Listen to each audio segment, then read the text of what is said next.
दोस्तों अगर आप भी हार्दिक पांड्या को एक बेहतरीन कप्तान मानते हैं तो हमारी इस वीडियो को लाइक जरूर कीजिएगा। दोस्तों भारत और न्यूजीलैंड के बीच आखिरी और निर्णायक मुकाबला इतना रोमांचक खेला गया जैसा आपने कभी भी सपने में भी नहीं सोचा होगा। आखिरी गेंद पर भारत को जीत के लिए 6 रनों की दरकार थी। भारत लगभग मुकाबला हार चुका था, लेकिन कैप्टन हार्दिक पांड्या हार मानने को तैयार ही नहीं थे। फिर आखिरी गेंद पर जो कुछ हुआ उसे देखकर सच में आपके पैरों तले जमीन खिसक जाएगी। तो आखिरकार सूर्या पांड्या और दीपक हुड्डा के कोहराम से इस कदर एक हारे हुए मुकाबले में भारत ने न्यूजीलैंड के जबड़े से जीत दिलाएंगे। रोमांचक मुकाबले की हाईलाइट का पूरा वीडियो, लेकिन उससे पहले आपको क्या लगता है हार्दिक पांड्या और सूर्या में से घातक बल्लेबाज कौन है, हमें कमेंट करके जरूर बताइएगा। दोस्तों भारत और न्यूजीलैंड के बीच 3 मुकाबलों की T20 श्रृंखला 1-1 से बराबरी पर थी। अब बारी थी ताबूत में आखिरी कील ठोकने की। दोनों ही टीमों ने तीसरा मुकाबला जीतने के लिए पूरी तैयारी के साथ अहमदाबाद के मैदान में जीत के लिए आ चुके थे। सिक्का उछला और गिरा कैप्टन हार्दिक पांड्या के पक्ष में। अपने घरेलू मैदान पर उन्होंने पहले गेंदबाजी करने का फैसला किया, लेकिन यह फैसला उल्टा पड़ता तब दिखाई दिया जब न्यूजीलैंड के ओपनर बल्लेबाज डेवन कॉनवॉय ने एक बार फिर से बल्ले से तबाही मचाते हुए केवल 58 गेंदों में ही शतक जड़ दिया। जी हाँ, धाकड़ खिलाड़ी के धुआंधार शतक की बदौलत न्यूजीलैंड ने टीम इंडिया के सामने 215 रनों का एक विशालकाय स्कोर खड़ा किया। भारत की तरफ से हर गेंदबाज की शामत आई, लेकिन कुलदीप यादव ने 4 विकेट लेकर इतिहास रच दिया। उन्होंने 4 ओवर में केवल 22 रन ही दिए थे और 4 बल्लेबाजों को पवेलियन की राह दिखाई थी। अब बारी थी टीम इंडिया को 215 रन बनाकर जीत हासिल करने की। भारत की तरफ से ओपनिंग करने उतरे थे शुभमन गिल और ईशान किशन।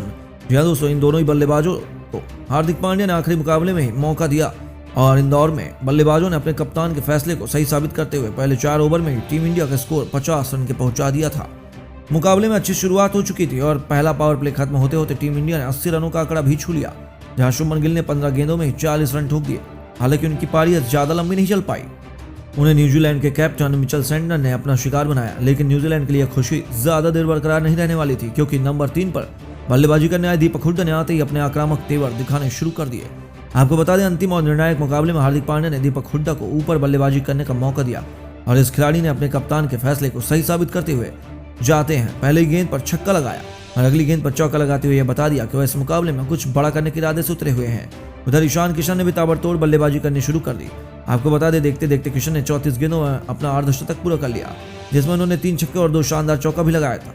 भारत 10 ओवरों के बाद 120 रन बना चुका था। टीम इंडिया इस मुकाबले को आसानी से जीतते हुए नजर आ रही थी। तभी लॉकी फर्गुसन की गेंद पर ईशान किशन आउट हो जाते हैं। किशन के जाने के बाद मैदान पर एंट्री होती है राहुल त्रिपाठी की, लेकिन त्रिपाठी भी कुछ खास नहीं कर पाए और फर्गुसन की अगली गेंद पर खारा खोले बगैर पवेलियन लौट गए। आसानी से जीत रही थी टीम इंडिया। इस मुकाबले में मुश्किलों में नजर आने लगी। अब बीच मझधार में भारतीय टीम को संभालने के लिए आ चुके थे नंबर 120 बल्लेबाज सूर्यकुमार यादव। टीम हुड्डा के साथ मिलकर उन्होंने पहले भारतीय टीम को संभालना शुरू किया। बता दें, दोनों ही बल्लेबाजों ने भारतीय टीम का स्कोर 15 ओवर के बाद 155 रन के पार पहुंचाया। विकेट गिर जाने के चलते टीम इंडिया की रफ्तार थोड़ी धीमी हो गई थी। उधर हुड्डा ने 16वें ओवर में 2 छक्के लगाए, लेकिन अगली गेंद पर कैच आउट हो गए। लेकिन जाने से पहले उन्होंने 25 गेंदों में ताबड़तोड़ 48 रन बनाने थे। अब भारत को जीत दिलाने की रिस्पॉन्सिबिलिटी कैप्टन हार्दिक पांड्या और सूर्यकुमार यादव के कंधों पर आ गई थी। इन दोनों ही बल्लेबाजों ने दूसरे मुकाबले में भी अंत तक बल्लेबाजी करते हुए टीम इंडिया को जीत दिलाई थी। मुकाबला 18वें ओवर तक जा पहुंचा। भारत को अगले 2 ओवर में जीत के लिए 40 रनों की दरकार थी। आपको बता दें, 19वें ओवर में गेंदबाजी करने आए थे न्यूजीलैंड के कप्तान मिचेल सेंटनर। जी हाँ, उन्होंने सबसे कठिन ओवर में खुद को ही डालने का फैसला किया था और इस ओवर में सूर्य ने पहली गेंद पर विकेट के पीछे एबी डिविलियर्स के अंदाज में गजब का छक्का लगाया। उनके इस छक्के को देखकर सामने खड़े हार्दिक पांड्या भी हैरान रह गए थे। इसके बाद फिर क्या था, अगली गेंद पर भी छक्का लगाकर सूर्य ने अचानक से पूरा मुकाबला ही पलट दिया। अब भारत को 10 गेंदों में 28 रनों की दरकार थी और तीसरी गेंद पर सूर्य ने स्ट्राइक दे कैप्टन हार्दिक पांड्या को। आपको बता दें, ओवर की चौथी गेंद पर हार्दिक पांड्या ने भी शानदार चौका लगाया। मुकाबला अब अपने रोमांच के चरम पर था। 5वीं गेंद पर हार्दिक पांड्या ने स्ट्राइक दी सूर्यकुमार यादव को और आखिरी गेंद पर बने 2 रन। दोस्तों 19वें ओवर में 20 रन आ गए थे। अब आखिरी ओवर में टीम को जीत के लिए 20 रनों की दरकार थी। हार्दिक पांड्या और सूर्यकुमार यादव दोनों ही खतरनाक मूड में बल्लेबाजी कर रहे थे। उनके सामने गेंदबाजी करने आए थे न्यूजीलैंड के घातक तेज गेंदबाज लॉकी फर्गुसन और उन्होंने ओवर की पहली गेंद पर एक सटीक बाउंसर डाली, जिस पर सूर्य कुछ नहीं कर पाए।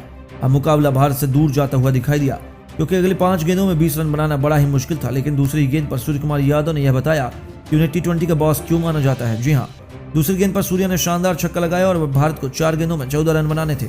अगली गेंद पर सूर्यकुमार यादव ने शानदार चौका लगाया। अब मुकाबला भारत की गिरफ्त में आने लगा था, लेकिन तीसरी गेंद पर केवल 1 रन ही बन पाया। अब स्ट्राइक पर आ चुके थे कैप्टन हार्दिक पांड्या। भारत को अगले 3 गेंदों में 9 रन बनाने थे। चौथी गेंद पर हार्दिक पांड्या ने बाउंड्री पर गेंद को पहुंचाया, लेकिन ग्लेन फिलिप्स ने शानदार फील्डिंग की और 2 रन ही बन पाया।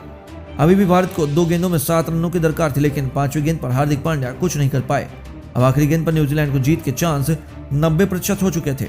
भारत को करिश्मा ही मुकाबला जिता सकता था, लेकिन यहाँ पर होता है चमत्कार और फर्गुसन ने अगली गेंद वाइड डाल दी।